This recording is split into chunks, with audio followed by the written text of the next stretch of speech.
الحمد للہ وکفا والصلاة والسلام علی سید الرسل وخاتم الانبیاء وعلی آلہ واصحابہ الاتقیاء اما بعد فاعوذ باللہ من الشیطان الرجیم بسم اللہ الرحمن الرحیم قل انما انا بشر مثلکم یوحى الی انما الہکم الہ واحد فمن كان يرجو لقاء ربه فليعمل عملا صالحا ولا يشرك بعبادة ربه أحدا صدق الله العظيم اللهم صل على سيدنا ومولانا محمد وعلى آل سيدنا ومولانا محمد وبارک وسلم ثم صل علیہ۔ رسول اللہ صلی اللہ علیہ وسلم کا ایک فرمان ذیشان آپ کے سامنے کئی خطبوں میں بیان کرتا آ رہا ہوں بتوفیق اللہ تعالی۔ جس حدیث پاک میں رسول اللہ صلی اللہ علیہ وسلم نے قرب قیامت کی 3 علامات بیان فرمائی۔ قیامت کے قریب میری امت کے اندر 3 خرابیاں پیدا ہو جائیں گی۔ آپ نے فرمایا کاش میں جان لیتا کہ میری بات میری امت کا کیا حال ہوگا جب ان کے مرد اکڑ کر چلیں گے، ان میں تکبر، غرور اور گھمنڈ ہوگا، اور جب ان کی عورتیں اتراتی پھریں گی، بناؤ سنگھار کر کے، فیشن کر کے سریعام بازاروں میں، مجمعوں میں گھومتی پھریں گی، غیر محرم مردوں کو اپنی طرف مائل کریں گی۔ اور تیسری بات حضور علیہ السلام نے یہ ارشاد فرمائی، کاش میں جان لیتا جب میری امت کی 2 قسمیں ہو جائیں گی، 2 طبقے بن جائیں گے، ایک طبقہ اور ایک جماعت تو وہ ہوگی جو اللہ کے راستے میں سینہ سپر ہوگی، ایک طبقہ ہمیشہ دین پر قائم رہے گا، ان کا ہر کام صرف اللہ کی رضا کے لیے ہوگا، ان میں اخلاص ہوگا، وہ کوئی نیک کام کرتے ہوئے انہیں کسی قسم کا کسی کا خوف نہیں ہوگا۔ اس پر میں نے گزشتہ جمعہ تفصیل سے روشنی ڈالی۔ آج اس حدیث کا آخری حصہ بیان کرنے لگا ہوں۔ اس میں آپ علیہ السلام نے فرمایا کہ ایک طبقہ تو وہ ہے جو ہمیشہ دین پر قائم رہے گا، ان میں اخلاص ہوگا،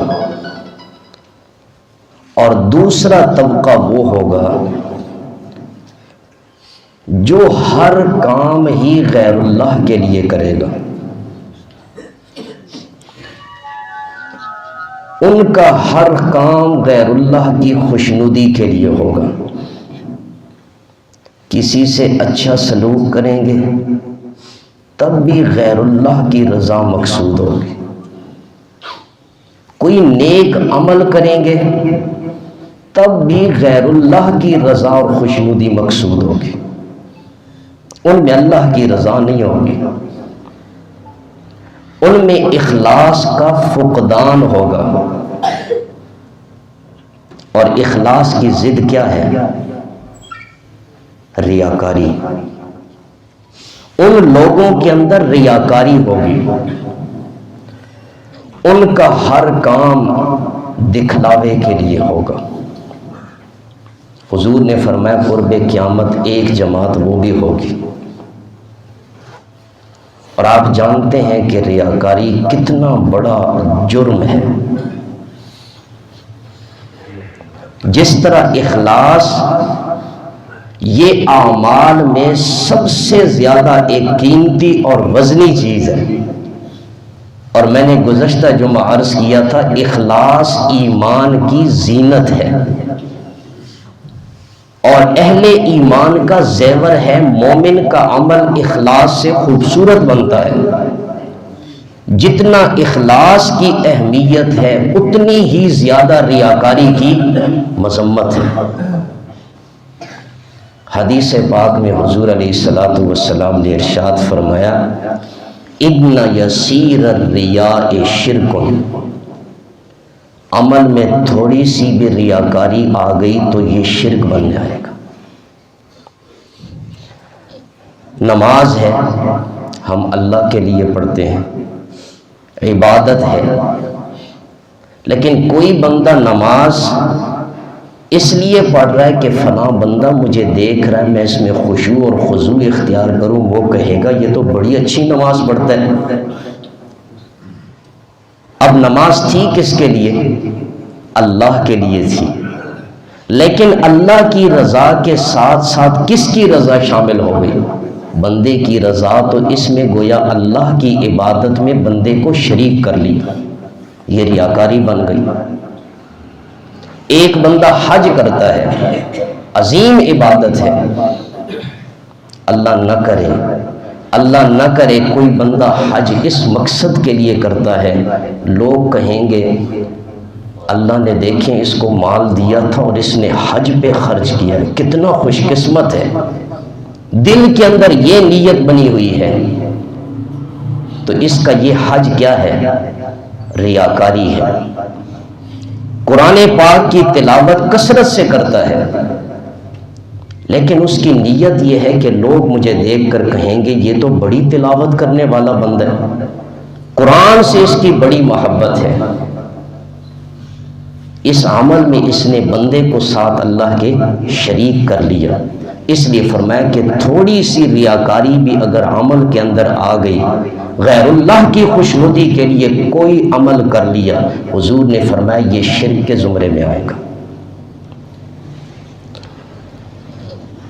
جو ابھی آیت کریمہ میں نے آپ کے سامنے تلاوت کی ہے، اس میں اللہ کریم نے ہر عمل کو ریاکاری سے بچنے کی ترغیب دی ہے۔ سبحان اللہ، قرآن پاک کی آیت کا مقصد ہی یہی دیکھیں، فَمَنْ كَانَ يَرْجُو لِقَاءَ رَبِّهِ، اللہ کریم فرماتے ہیں جو شخص اپنے پروردگار سے ملنے کی امید رکھتا ہے، جس کی یہ خواہش ہے کہ میں اللہ سے ملاقات کروں اچھی صورت میں، اور ہر مسلمان کی خواہش ہے کہ نہیں ہے؟ الحمدللہ ہر مومن کی یہ خواہش ہے کہ میں جب اللہ کی بارگاہ میں جاؤں تو میں اچھی صورت میں اللہ سے ملاقات کروں۔ اللہ نے فرمایا جو شخص بھی اپنے پروردگار سے ملنے کی امید رکھتا ہے فَلْيَعْمَلْ عَمَلًا صَالِحًا، اسے چاہیے کہ وہ اچھے عمل کرے۔ کون سے عمل کرے؟ اچھے عمل کرے۔ اب یہاں پہ اچھے عمل سے مراد وہ اعمال ہیں جن میں اخلاص ہو، وہ اعمال مراد ہیں جن میں اللہ کی رضا ہو۔ ساتھ ہی اللہ نے فرمایا ایک تو وہ اچھے عمل کرے، وَلَا يُشْرِكْ بِعِبَادَةِ رَبِّهِ أَحَدًا، وہ اپنے پروردگار کے ساتھ عبادت میں کسی کو شریک نہ بنائے۔ حدیث پاک میں اس آیت کی تفسیر موجود ہے۔ حضور علیہ الصلوۃ والسلام نے ارشاد فرمایا، اللہ کی عبادت میں کسی کو شریک نہ کرنے سے مراد شرک خفی ریاکاری مراد ہے۔ یعنی تم اچھے عمل کرتے رہو، ریاکاری والے اعمال سے بچتے رہو، یہی اعمال تمہیں اللہ کی بارگاہ میں اچھی صورت میں ملاقات کروائیں گے۔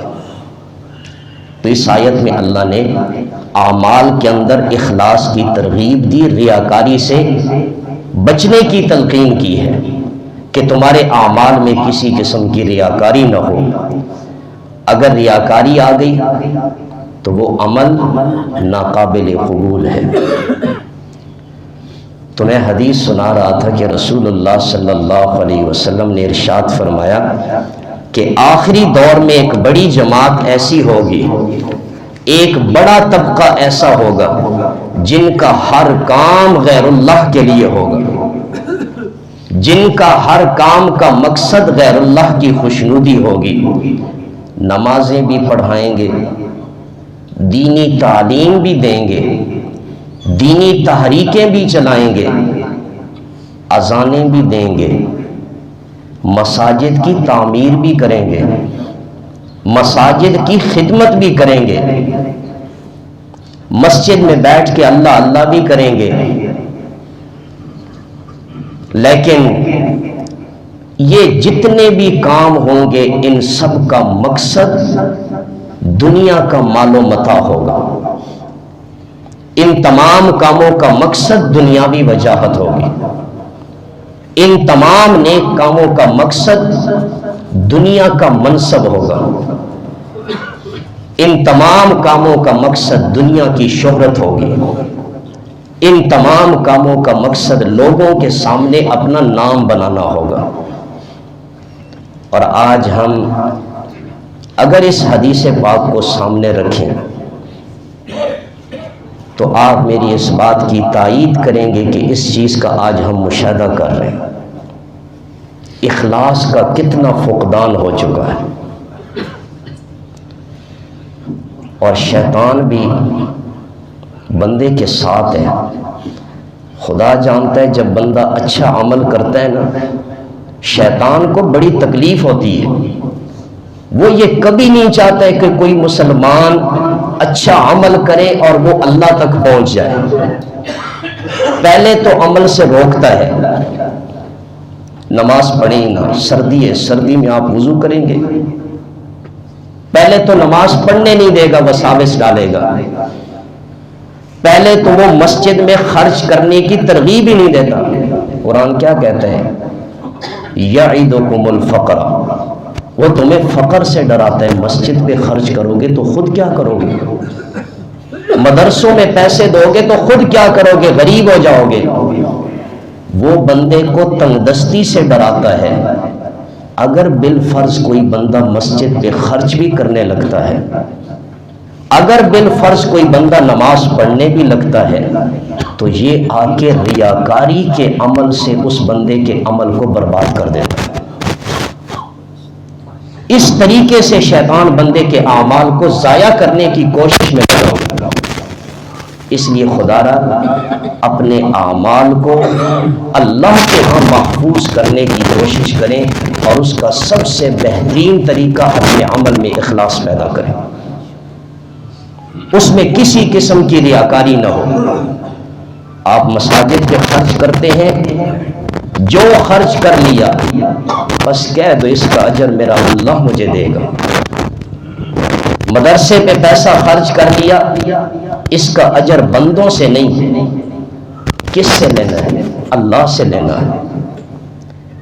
صدقہ خیرات دیتے ہیں، ہم بعض اوقات کسی غریب کو صدقہ دیتے ہیں تو ساتھ ہی کہتے ہیں میرے لیے دعائیں کرتے رہیں، کہتے ہیں نا، حالانکہ اس کی بھی ضرورت نہیں ہے کہنے کی۔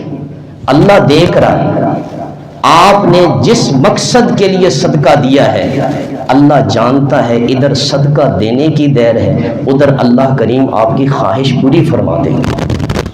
اللہ سب کچھ جانتا ہے۔ اپنے اعمال میں شرط یہ کہ ہم اخلاص پیدا کریں۔ تو عرض کر رہا تھا کہ قرب قیامت حضور نے فرمایا ایک بڑا طبقہ میری امت میں ایسا ہوگا جن میں اخلاص نام کی چیز نہیں ہوگی، ان میں اخلاص کا فقدان ہوگا، ریاکاری ہوگی، الا ماشاء اللہ، الا ماشاء اللہ۔ اچھے لوگ ہر دور میں ہوتے ہیں، ایسے ہے کہ نہیں ہے؟ آج بھی الحمدللہ مخلص لوگ موجود ہیں، دین پر اپنی جانیں قربان کرنے والے، دین پر اپنا مال قربان کرنے والے، دین کے لیے اپنی اولادوں کو قربان کرنے والے لوگ آج بھی موجود ہیں۔ اس لیے حضور علیہ الصلوۃ والسلام نے اسی حدیث میں پہلے اچھے لوگوں کا ذکر کیا کہ قیامت کی صبح تک میری امت میں ایک طبقہ ہمیشہ دین پر قائم رہے، مخلص طبقہ ہوگا جنہیں مخلوق میں سے کسی کا خوف نہیں ہوگا، جو عمل بھی کریں گے تو صرف کس کے لیے کہ میرا اللہ مجھ سے راضی ہو جائے۔ تو اس لیے اپنے اعمال میں اخلاص پیدا کریں، جتنا بڑا عمل کیوں نہ ہو، جتنا بڑا عمل کیوں نہ ہو۔ ایک بندہ 1 کروڑ روپے بھی اگر کسی دینی ادارے میں دیتا ہے، کسی رفاع عامہ کے کام میں خرچ کرتا ہے، لیکن اس کا مقصد کیا ہے؟ نمود و نمائش ہے۔ اللہ ہم سب کو محفوظ رکھے، جو کچھ ہم اللہ کی راہ میں دے رہے ہیں اللہ ہمیں اس میں اخلاص نصیب فرمائے، اللہ اس سے اپنی بارگاہ میں قبول فرمائے، ریاکاری سے اللہ محفوظ رکھے۔ 1 کروڑ روپیہ بھی اگر اللہ کی راہ میں دیا ہے اور اس میں اخلاص نہیں ہے تو یاد رکھیں اللہ کے ہاں وہ 1 کروڑ زیرو ہے۔ اور اگر آپ میں اخلاص ہے اور آپ نے صرف 1 کھجور بھی اللہ کی راہ میں صدقہ کر دیا، کیا چیز؟ 1 کھجور، لیکن اس میں اخلاص ہے، حضور علیہ الصلوۃ والسلام ارشاد فرماتے ہیں اللہ اس صدقے کے کھجور کو لے کر اپنے ہاتھ میں اسے پالتے ہیں جیسے تم جانور کے بچے کو پالتے ہو، اور اللہ کریم اسے پالتے پالتے اس کا ثواب پہاڑ کے برابر کر دیتے ہیں۔ 1 کروڑ ہے اس میں اخلاص نہیں، وہ زیرو ہے، اور ایک طرف 1 کھجور میں اخلاص ہے، اللہ نے اس کا اجر پہاڑ کے برابر کر دیا۔ اس میں اصل کس چیز کا وزن ہے؟ اخلاص کا وزن ہے۔ صحیح حدیث ہے، آپ نے سنی بھی ہے، میں اختصار کے ساتھ بیان کرتا ہوں۔ ایک بزرگ ہے شفیع اصبحی، یہ ملک شام سے مدینہ منورہ آئے، مسجد نبوی میں آ کر دیکھا تو ایک بزرگ رسول اللہ صلی اللہ علیہ وسلم کی احادیث سنا رہے ہیں لوگوں کو۔ پوچھا یہ بزرگ کون ہے؟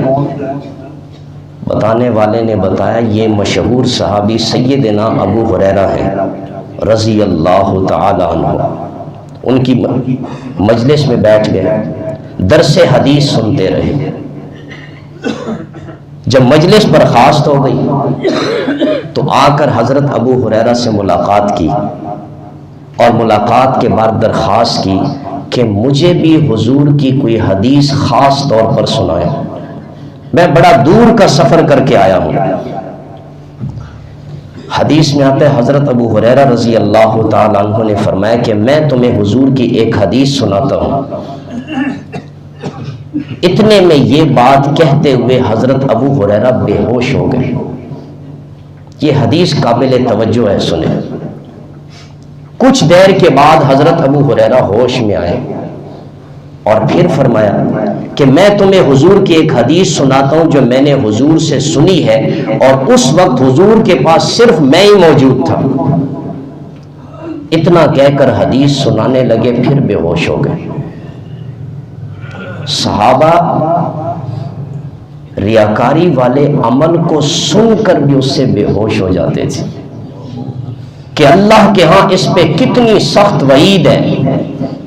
تیسری مرتبہ جب ہوش میں آئے تو پھر فرمایا کہ رسول اللہ صلی اللہ علیہ وسلم نے ارشاد فرمایا کہ قیامت کے دن اللہ تعالیٰ سب سے پہلے جب فیصلہ فرمائیں گے تو 3 آدمیوں کو طلب فرمائیں گے۔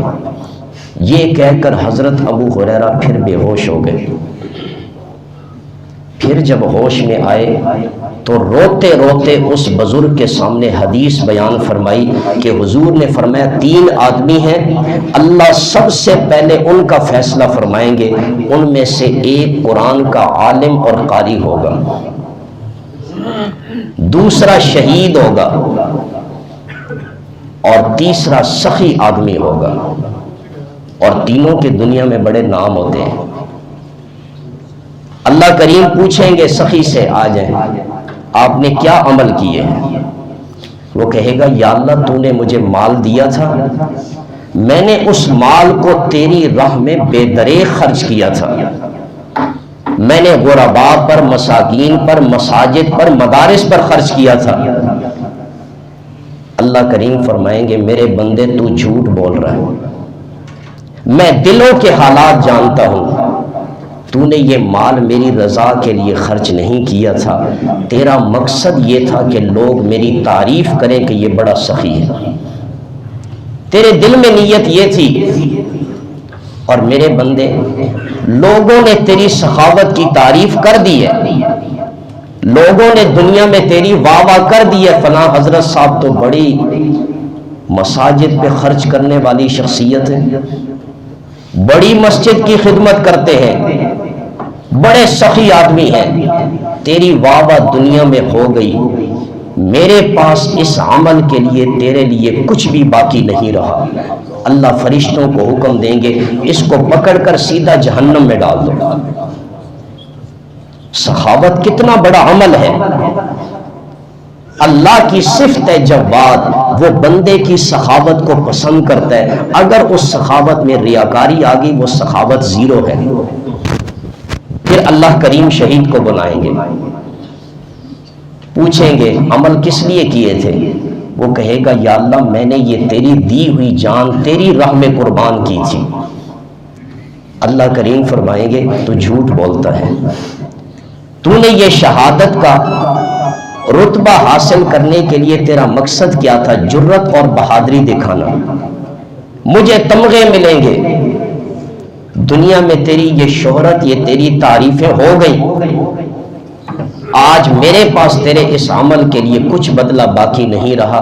فرشتوں کو حکم ہوگا اللہ اس شہید کو جس نے اپنی جان کا نذرانہ پیش کیا، کوئی سوچیں تو صحیح، جان سے کتنی محبت ہوتی ہے، تھوڑی سی تکلیف پہنچے نا بندہ کہتا ہے ابھی میں کوئی ایسے دوا دارو کروں صحت مل جائے، لیکن صرف اس میں غیر اللہ کی خوشنودی تھی۔ اللہ کریم فرمائیں گے تو نے جان بھی قربان کی تھی بہادری کے لیے، تمغے لینے کے لیے، جاؤ اس کو سیدھا جہنم میں ڈال کے آ جاؤ۔ اور تیسرا بندہ کون ہوگا؟ عالم ہوگا۔ اللہ کریم پوچھیں گے کس لیے عمل کیے تھے؟ وہ کہے گا یا اللہ میں نے تیرے دین کا علم حاصل کیا تھا، میں نے لوگوں کو دین پڑھایا ہے، لوگوں کو تیری راہ دکھائی ہے، میرا مقصد یہ تھا کہ تیرا دین پھیل جائے، تیری رضا مقصود تھی۔ اللہ کریم فرمائیں گے میرے بندے تو جھوٹ بولتا ہے، میں جانتا ہوں تیرا مقصد دین پھیلانے کا مقصد میری رضا نہیں تھی، تیرا مقصد تھا کہ دنیا میں لوگوں کے ہاں میرے علم کا چرچا ہو جائے۔ اللہ ہم سب کی حفاظت فرمائے، اللہ ہمیں علم نافع عطا فرمائے، عمل کرنے والا علم عطا فرمائے، ریاکاری سے اللہ محفوظ رکھے۔ انسان کے پاس ہے ہی کیا؟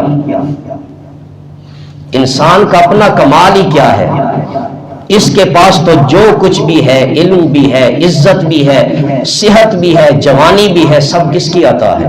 اللہ کی عطا ہے۔ الحمدللہ الحمدللہ۔ یا اللہ میں نے تو اس مقصد کے لیے، اللہ کریم فرمائیں گے مقصد یہ نہیں تھا، مقصد میرے علم کا چرچا ہو جائے، اپنے زمانے کے لوگوں میں میری ایک شہرت ہو، میرا ایک روب قائم ہو، لوگ میری خطابت کی تعریفیں کریں، دنیا میں تیری تعریفیں ہو گئیں، آج میرے لیے تیرے اس عمل کا کوئی بدلہ باقی نہیں رہا۔ اللہ اس عالم دین کو اٹھا کر بھی فرشتوں کو حکم دیں گے اس کو جہنم میں ڈال کر آ جاؤ۔ حضرت ابو ہریرہ رضی اللہ تعالیٰ عنہ روتے ہوئے جب یہ حدیث پوری فرمائی، اب اگلی بات بھی قابل توجہ ہے۔ حضرت ابو ہریرہ نے اس بزرگ کے زانوں پر ہاتھ مار کر ارشاد فرمایا کہ حضور نے جب یہ حدیث پوری فرمائی، اسی طرح میرے زانوں پر ہاتھ مار کر حضور نے فرمایا تھا کہ ابو ہریرہ، یہ 3 آدمی ہیں جن کو اللہ قیامت کے دن سب سے پہلے بلا کر جہنم کی آگ کو اللہ انہی کے ذریعے بھڑکائے گا۔ یہ تینوں کون تھے؟ یہ ریاکار لوگ تھے، جن کی نمازیں، جن کی زکاتیں، جن کے حج، جن کی نمازیں، جن کی اذانیں، جن کی مساجد کی خدمت کا مقصد غیر اللہ کی خوشنودی تھی، اللہ تینوں کو جہنم میں ڈال دیں گے۔ اس سے بڑھ کر میرے خیال میں ریاکاری کی مذمت پر کوئی حدیث بیان کرنے کی ضرورت ہی نہیں ہے۔ اس لیے حضور نے فرمایا کہ قیامت کے قریب ایک بڑا طبقہ ایسا ہوگا جن کے عمل میں کوئی اخلاص نہیں ہوگا، جو کچھ بھی کریں گے غیر اللہ کی خوشنودی کے لیے۔ آخری حدیث عرض کر کے بات ختم کرتا ہوں۔ رسول اللہ صلی اللہ علیہ وسلم نے ارشاد فرمایا کہ قیامت کے دن، جس دن اللہ کریم سب لوگوں کو جمع فرمائیں گے، اور اس دن ایک منادی آواز دے گا کہ جن لوگوں نے غیر اللہ کے لیے عمل کیا تھا وہ ان سے جا کے اپنے عمل کا بدلہ لے لیں، اس لیے کہ اللہ شریکوں سے پاک ہے۔ کیا مقصد اس حدیث کا؟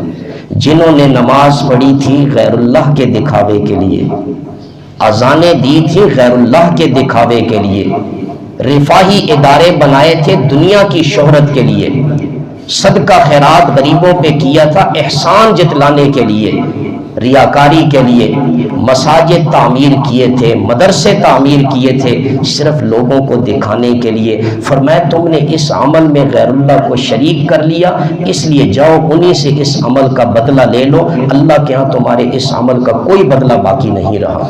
اللہ تعالی ہم سب کو ہر عمل میں اخلاص نصیب فرمائے۔